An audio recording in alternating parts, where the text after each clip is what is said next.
The waters off the Solomon Islands lay cold on January 5, 1943, when Lieutenant Red Cochran stood tensely at the fire control director aboard the cruiser USS Helena. His eyes tracked four Japanese HD-3A dive bombers as they completed their assault on the American task force, having just finished their runs against the New Zealand cruiser Achilles. The enemy aircraft banked away with the mechanical precision the Japanese had become known for. Cochran's hands gripped the controls firmly. Moments before, he had armed shells loaded with something revolutionary, something that would transform the entire nature of aerial combat. From Helena's aft 5-inch battery, 2 rounds thundered skyward in quick succession. One of the retreating Japanese bombers simply erupted in flame. There was no collision, no visible impact. The aircraft simply came apart, torn to pieces by shrapnel spreading outward from a shell that detonated roughly 30 feet away. The pilot never knew what destroyed him. His squadron commanders couldn't explain it. Command centers across Japan would spend months trying to understand what had just happened. This single moment marked the first successful combat use of a weapon that military historians would eventually place in the same category as radar itself, a technology that would reshape the entire Pacific War. The proximity fuse, concealed under the codename Variable Time or VT fuse, had just revealed itself to the world. Over the next 2.5 years, this innovation would force the Japanese to completely reconsider their tactics, render their air attacks increasingly futile, and preserve countless American lives. But the story of this weapon didn't begin with inspired genius. It started with a fundamental failure that had plagued every anti-aircraft gunner since aircraft became instruments of war. December 7, 1941. Pearl Harbor, Oahu.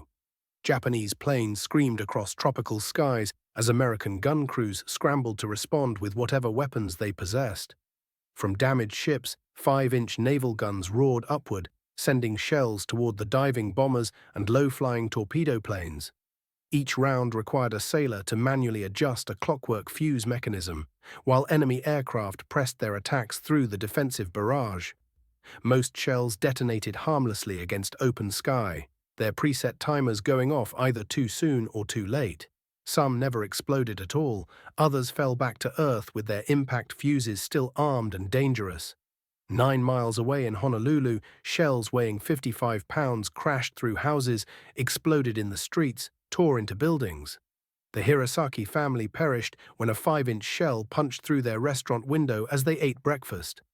Father Jitsuo, sons Jackie and Robert, daughter Shirley and nephew George all died instantly, along with 7 young men sharing their meal at the Cherry Blossom restaurant. Across the city, 3-month-old Janet Yumiko Otter became the youngest victim when a shell struck her home, killing her, her mother, and her aunt. By the time the smoke settled over Pearl Harbor, 68 civilians had lost their lives. 32 of them died in Honolulu itself, not from Japanese bombs, but from improperly fused American shells falling on the city. The horrible irony exposed a fundamental weakness in the technology available to defend against modern aircraft. The mathematics were brutal and unforgiving. Traditional anti-aircraft defense required 3 separate calculations, all executed flawlessly under combat conditions. First, optical rangefinders had to determine the exact distance to a target traveling at 300 miles per hour, potentially through smoke, clouds, or blinding sun glare. Second, height-finding equipment had to gauge altitude to rapidly moving aircraft that could climb or dive without warning. Third, fire control computers had to predict where the aircraft would be in the 15 to 30 seconds required for a shell to reach that altitude. A sailor would then manually turn a clockwork fuse to the calculated time. The shell went into the gun fired, and the fuse counted down the seconds. If every calculation was perfect, if the aircraft held its course and speed, if the mechanical fuse operated correctly, the shell might explode near enough to bring down the target. Under ideal testing conditions, gunners needed approximately 2,500 rounds to destroy a single aircraft. In actual combat, with multiple enemies maneuvering through defensive fire, the odds became catastrophically worse.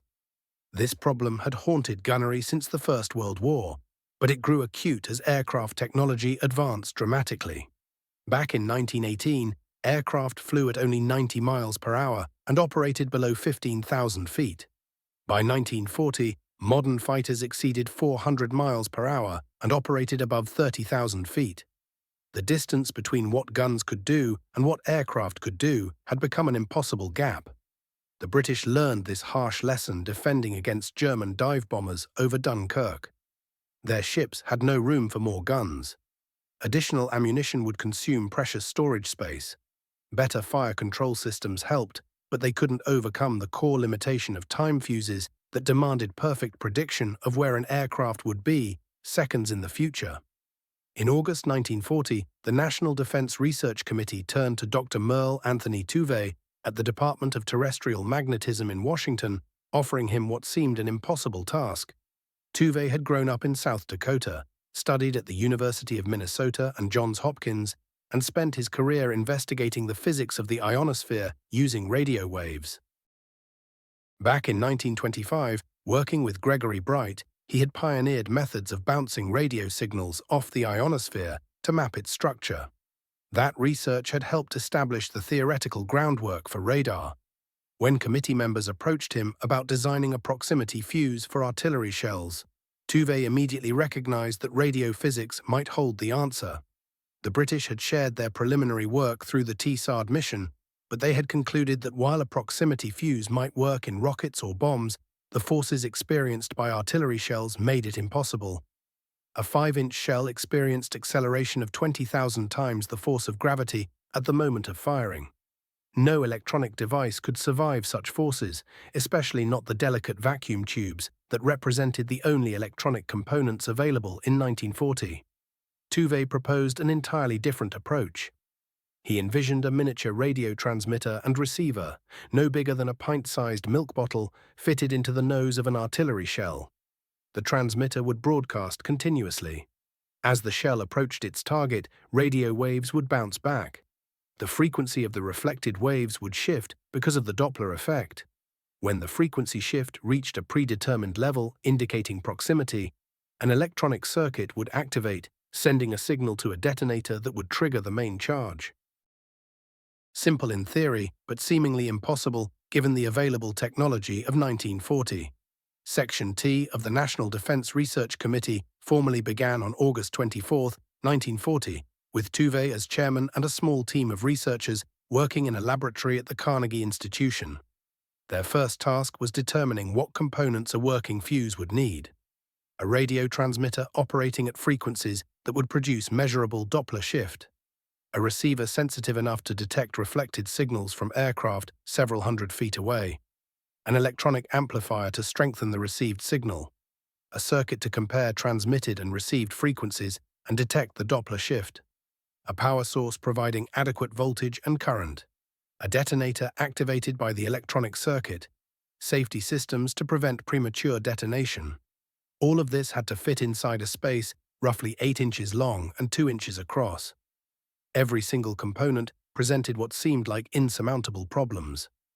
Vacuum tubes, the only electronic amplifying devices available in 1940, consisted of fragile glass containers holding delicate filaments and metal electrodes.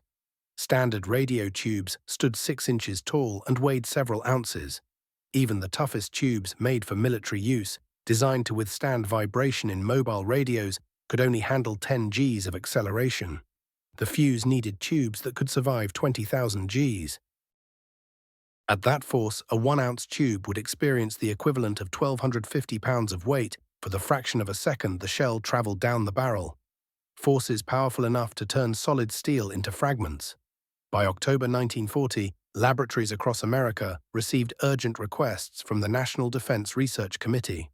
Western Electric and RCA were asked to develop vacuum tubes that were miniaturized and hardened for extreme acceleration. Sylvania created specialized glass formulations. Raytheon experimented with new tube designs featuring planar electrodes that distributed stress more evenly. Engineers discovered that conventional manufacturing methods produced tubes that shattered instantly under high acceleration. Solving the problem required innovations in every single aspect of tube design and manufacturing. They modified the glass with additives that increased strength while preserving the vacuum seal necessary for tubes to function. Internal components were embedded in shock-absorbing materials. Electrode structures were redesigned using spot welding techniques that created mechanical bonds strong enough to withstand extreme stress. After thousands of design iterations through spring 1941, acceptable tubes finally emerged from production lines, measuring less than an inch tall and capable of surviving the 20,000 Gs the fuse would experience. The power source presented equally difficult challenges. Harry Diamond and Wilberforce Norman at the National Bureau of Standards developed an ingenious solution. They created a glass tube filled with an electrolyte solution and sealed with metal plates at each end. When the shell sat at rest, the liquid remained centered in the tube, isolated from the metal plates. When fired, the spinning motion created centrifugal force that pushed the electrolyte outward against small metal pieces embedded in the tube walls. A chemical reaction between the electrolyte and metal generated electrical current. The battery activated only when the shell was spinning, providing built-in safety that prevented accidental detonation. On May 6, 1941, at Dahlgren Naval Proving Ground in Virginia, 6 prototype fuses built by the National Bureau of Standards team were loaded into air-dropped bombs and tested over water. Radio transmitters activated, receivers detected reflections from the water. Electronic circuits triggered the detonators. All 6 bombs detonated at the correct altitude. The concept worked, but bombs experienced only a few hundred Gs when released from aircraft. Shells from guns faced forces thousands of times greater. By June 1941, Section T had grown to over 100 engineers, physicists, and weapons specialists. A former automobile dealership in Silver Spring, Maryland, became their main facility, secured so tightly that curious neighbors could only speculate about the mysterious work behind blackout curtains. The official cover story claimed research into optical equipment. The reality was a desperate race to develop a weapon that military leaders believed could change the outcome of the war. The development process uncovered an endless cascade of engineering challenges. The antenna had to be small enough to fit in the nose while remaining efficient enough to transmit and receive radio signals. Engineers designed a ring antenna encircling the fuse body. The transmitter circuit had to generate radio frequency signals at 70 to 90 MHz, accomplished using just 3 vacuum tubes. The receiver circuit needed to detect signals only 1/millionth the strength of the transmitted signal, requiring 4 amplifier vacuum tubes to provide sufficient gain. The Doppler detection circuit compared transmitted and received frequencies, closing an electrical contact when the difference indicated proximity to a target. In December 1941, the attack on Pearl Harbor changed everything. The Proximity Fuse project transformed from important research into critical national priority. The Navy had remained doubtful that electronics could withstand gun launch. Witnessing the catastrophic failures of time fuses during Pearl Harbor eliminated every objection. Production contracts expanded from millions to hundreds of millions of dollars. Johns Hopkins Applied Physics Laboratory was established on March 10, 1942, to coordinate development efforts. 5 major companies received manufacturing contracts for production based on designs developed at APL. Crosley Corporation in Cincinnati, RCA, Eastman Kodak, General Electric, and McQueen Norris committed entire manufacturing facilities to fuse production. Over 100 additional factories would eventually participate, each producing components for fuses containing approximately 130 miniaturized parts. The goal was 40,000 fuses per day by late 1943, climbing to 70,000 daily by war's end. The secrecy was absolute. Workers assembling components never learned what the final product would do. Different companies manufactured different subassemblies. The designation variable time fuses was deliberately chosen to misdirect anyone who might learn of the project. Military communications used the code word POSIT. Even after combat deployment began, captured fuses that failed to detonate were mistakenly identified as advanced time fuses. Japanese and German intelligence never discovered the true nature of the technology. On August 12, 1942, the cruiser USS Cleveland conducted the first major test of production proximity fuses against drone aircraft off Chesapeake Bay, Virginia. 3 radio-controlled target drones were launched to simulate enemy attacks. Cleveland's 5-inch guns destroyed all 3 aircraft using fewer than 10 rounds on the first day of testing. Naval leadership immediately cancelled the remaining test schedule and authorized full mass production and deployment to the fleet. In previous tests spanning 2 years, time-fused shells had required an average of 2,500 rounds fired to destroy each aircraft.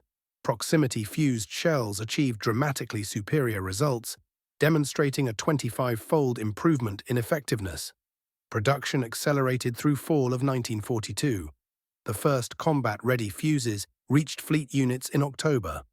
The cruiser Helena received 500 rounds of proximity-fused 5-inch ammunition, carefully distributed throughout the ship to prevent accidental exposure if damaged. Instructions emphasized that proximity fuses were to be used only over water, where misfired rounds would sink beyond enemy reach. Gunners received training but weren't told exactly how the fuses operated. Initial reactions ranged from skepticism to curiosity. The morning of January 5, 1943, settled all questions. Lieutenant Cochrane's salvos destroyed one dive bomber and damaged another. Gun crews had achieved aerial kills without perfect calculations of target position, without manually setting time fuses, without the complex mathematics that had limited anti-aircraft effectiveness since aerial combat began. Word spread through the fleet instantly. Ships equipped with proximity fuses deployed them in every engagement. Cruisers, destroyers, and battleships reported kill ratios far exceeding anything achieved with conventional time fuses. Enemy pilots recognized that something fundamental had changed, though they couldn't understand what. By March 1943, 25% of all anti-aircraft ammunition in the Pacific Fleet contained proximity fuses. Those rounds accounted for over 50% of all Japanese aircraft destroyed by naval gunfire. Proximity fuses proved 3 times more effective per round than traditional time fuses under identical conditions. When radar-guided targets moved with speed through darkness, the tactical advantage multiplied 7-fold. Warships that had previously relied on sheer volume of protective fire could now achieve kills from aircraft using only a fraction of their ammunition. The devastating precision of these proximity-triggered explosions forced the Japanese to rethink their entire approach to combat. Japanese pilots adapted by climbing higher, sacrificing accuracy for distance from this mysterious threat. Torpedo bombers hugged the ocean surface, where radio waves bounced unpredictably off the water, causing premature explosions. Dive bombers pushed steeper angles to reduce their exposure time in the kill zone. These desperate maneuvers diminished their strike power without restoring any advantage. American vessels continued destroying Japanese aircraft at catastrophic rates. The conventional attack method had become an obituary. Admiral William Halsey would later credit this innovation with fundamentally shifting the balance of naval power. Nighttime had always favored Japanese torpedo pilots. Visual targeting was nearly impossible in darkness, and ordinary fuses simply didn't work.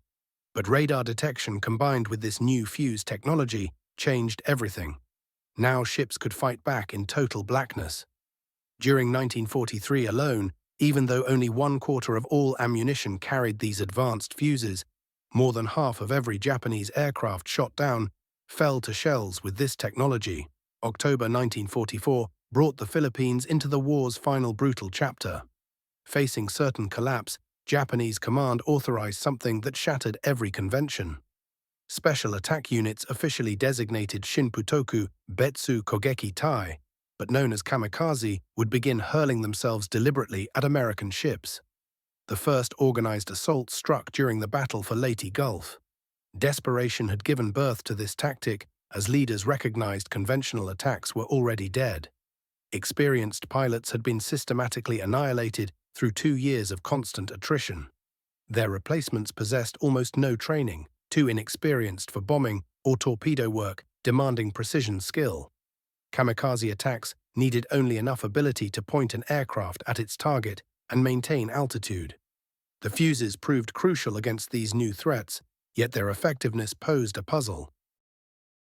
Traditional attacks saw aircraft approach, release weapons, then escape.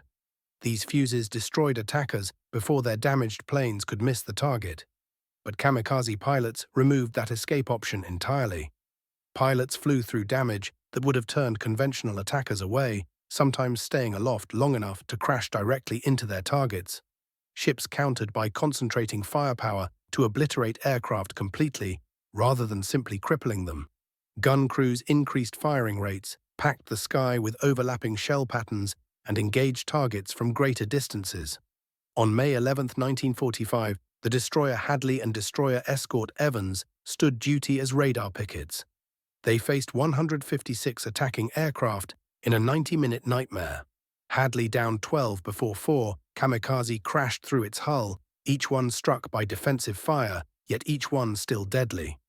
Evans claimed 23 kills before damage forced withdrawal. Post-battle inspection revealed the fuses had been irreplaceable. They destroyed aircraft at ranges where standard timing would have failed completely. Remove them from the equation, and both ships would have vanished in the opening minutes. Statistical evidence from every Pacific engagement proved this absolutely. Between October 1944 and August 1945, American naval forces destroyed 278 Japanese aircraft using these advanced fuses. Analysis showed only 46 would have fallen to conventional ammunition under those same circumstances. That 6-to-1 improvement meant surviving sailors, functioning ships, and futures rather than watery graves. At Okinawa, where American vessels faced the war's most ferocious kamikaze campaign, these fuses contributed significantly to the aerial slaughter, though fighter patrols and close-range automatic weapons still claimed most victories. June 1944 shifted focus across the Atlantic to the fields of northern France. While this technology revolutionized Pacific naval combat, security restrictions had forbidden its use over land. Unexploded samples might fall to German hands, and German intelligence had repeatedly reverse-engineered captured equipment. Yet Hitler's V-1 flying bomb assault against London changed calculations. Beginning June 13, 1944, Germany unleashed thousands of these cruise missiles at England, launching over 120 daily at peak intensity. Traditional anti-aircraft guns struggled against targets screaming at 400 miles per hour, just below 2,000 feet. Churchill himself authorized the use of these proximity fuses despite the technology leak risk. Modified versions went into emergency production at Crosley Corporation and flew across the Atlantic aboard special bomber flights. British 3.7-inch guns and American 90mm anti-aircraft weapons began firing these shells at incoming V-1s in mid-July 1944. Results proved staggering. During the first week, kill rates jumped from 10% to 24%. By week 4, anti-aircraft fire destroyed 79% of incoming missiles. One day alone, radar tracked 104 approaching V-1s. Proximity-fused guns destroyed 68. Fighter aircraft claimed 32 more. Only 4 reached London. American innovation had shielded the British capital. December 16, 1944, saw German armor burst through the snow-covered Ardennes forest. Catching American forces unprepared in weather that grounded aircraft, German generals launched their final Western offensive. Colonel George Axelson commanded the 406th Artillery Group at Monschau. That day, he made a career-risking decision. Facing massive German infantry assaults, he ordered his gunners to fire proximity fuses against ground targets despite strict prohibitions. The emergency overrode the regulations. 3 days later, on December 19th, General Dwight Eisenhower formally requested authorization for ground use. December 21st brought the official lifting of all restrictions. German forces encountered something apocalyptic. Normal artillery shells buried themselves in frozen ground before exploding downward with limited fragment scatter. These shells detonated 20 to 50 feet overhead, spraying fragments across areas 50 times larger than conventional ground bursts. German soldiers charging through open snow found themselves beneath explosions no foxhole or trench could shelter against. Each shell blanked more than 3,000 square feet compared to just 60 for ordinary artillery. General George Patton documented the devastation his armies inflicted. On Christmas night, his guns caught a German battalion attempting river crossing near Echternach. One battalion firing proximity-fused shells killed 702 German soldiers by official count. Patton wrote to headquarters that the new shell with the funny fuse was devastating. That night, he reported, 1 battalion concentration destroyed a German battalion trying to cross the Sauer River. We got a count of 702 killed. He continued that this shell would force complete rethinking of military tactics and expressed gratitude that American scientists had developed it first. From December 1944 through March 1945, from the Bulge through Rhine crossings, anti-aircraft shells fired at German planes brought down over 1,000 enemy aircraft. In ground combat, artillery shells calibrated for overhead detonation inflicted staggering casualties. Advanced fire control radar enabled gunners to destroy targets on reverse hillsides and beneath forest canopy, places where normal fire proved useless. When German forces overran an American ammunition dump during the Bulge, they captured approximately 20,000 of these fuses. German weapons experts examined them intensely. They concluded operation was impossible. The specifications seemed to violate the laws of physics. Electronics tough enough for artillery launch seemed beyond current German capability. The fuses appeared to be some advanced timing mechanism they couldn't quite decode. Eventually, they were warehoused and abandoned as German armies retreated eastward. The secret remained protected not by security, but by German disbelief that such technology could possibly exist. March 1945 brought American forces to prepare for assault on heavily fortified island positions, bristling with anti-aircraft and shore batteries. The fuses were modified for aerial bombs. They detonated several feet above ground, creating airbursts over enemy positions. B-24 Liberators dropped proximity-fused bombs on Japanese anti-aircraft positions before Marine landing craft approached. Results exceeded every expectation. Airbursts caught Japanese gun crews exposed and destroyed equipment that ground bursts would have left intact. By August 1945, manufacturers had produced over 22 million of these fuses at a cost exceeding $1 billion in 1940s currency. Each contained 130 miniaturized electronic components. The manufacturing system involved 87 companies operating 110 factories. Crosley Corporation, RCA, Eastman Kodak, General Electric, and McQuay Norris served as primary assembly centers with over 2,000 suppliers providing components throughout the supply chain. At peak production, American factories manufactured 70,000 daily. The unit cost had plummeted from $732 in 1942 to just $18 by 1945 as techniques improved and volume increased. Navy Secretary James Forstall stated after war's end that this device blazed the trail to Japan. Without the protection it provided surface ships, he insisted, the westward advance couldn't have proceeded so rapidly, and losses in men and vessels would have been vastly higher. Admiral Arleigh Burke, serving as Chief of Staff to Admiral Mark Mitchell, commanding fast carrier forces, recalled that every 5-inch shell in 1945 carried this technology. Those fuses knocked down enemy planes by the dozens, preventing massive ship losses and casualties that would otherwise have been staggering. British Prime Minister Winston Churchill noted that American-manufactured proximity fuses proved devastatingly effective against the V-1 rockets terrorizing Britain in 1944. Japanese military never grasped why American anti-aircraft suddenly became so lethal after early 1943. Post-war interrogations revealed most Japanese leaders believed Americans had developed superior fire control radar or achieved aircraft detection integration beyond Japanese capability. Some Japanese engineers speculated about radio-controlled shells, but dismissed the concept as technically implausible given launch forces involved. The notion that shells might contain miniaturized radar systems seemed impossible. This imaginative failure allowed the secret to survive intact throughout combat. The human cost of Japanese inability to match this technology was profound. Japanese naval aviation lost over 12,000 aircraft during the war. Evidence indicates these fuses directly destroyed several hundred through anti-aircraft fire alone. Each aircraft represented not merely equipment, but trained pilots impossible to replace. The death of experienced crews in 1943 and 1944 forced commitment of poorly trained replacements who fell to American defenses in unsustainable numbers. By 1945, Japan turned to kamikaze, partly because conventional tactics had become suicidal against ships equipped with this ammunition. The technological legacy extended far beyond 1945.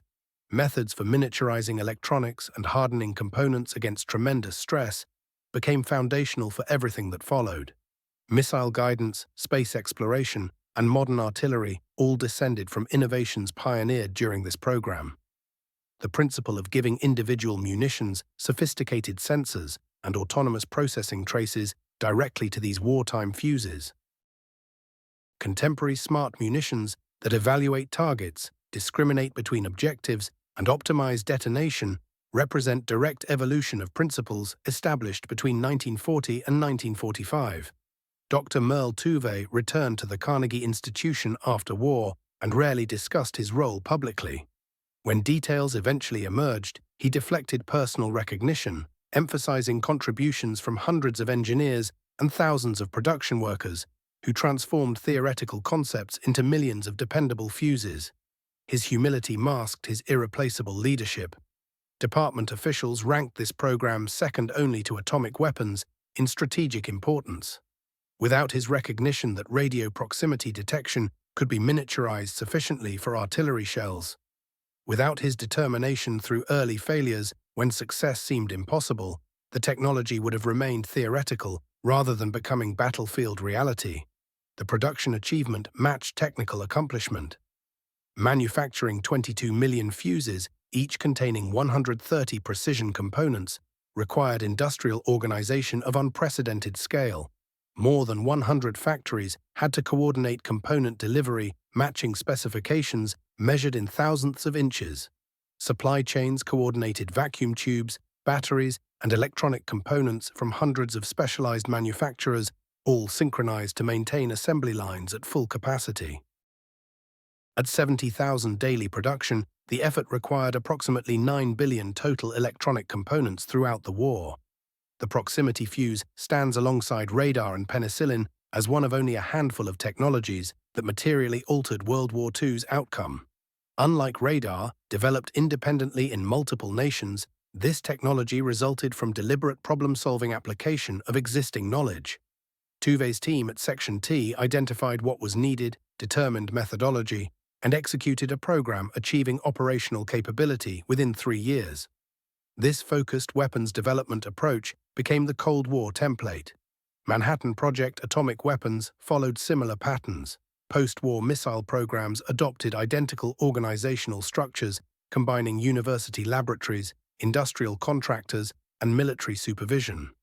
The legacy extends beyond combat effectiveness into how nations organize scientific talent for military purposes, how industries manufacture precision electronics at enormous scale, and how supposedly impossible technical challenges yield to sustained effort backed by sufficient resources. Miniaturized vacuum tubes appearing impossible in 1940 became routine by 1945.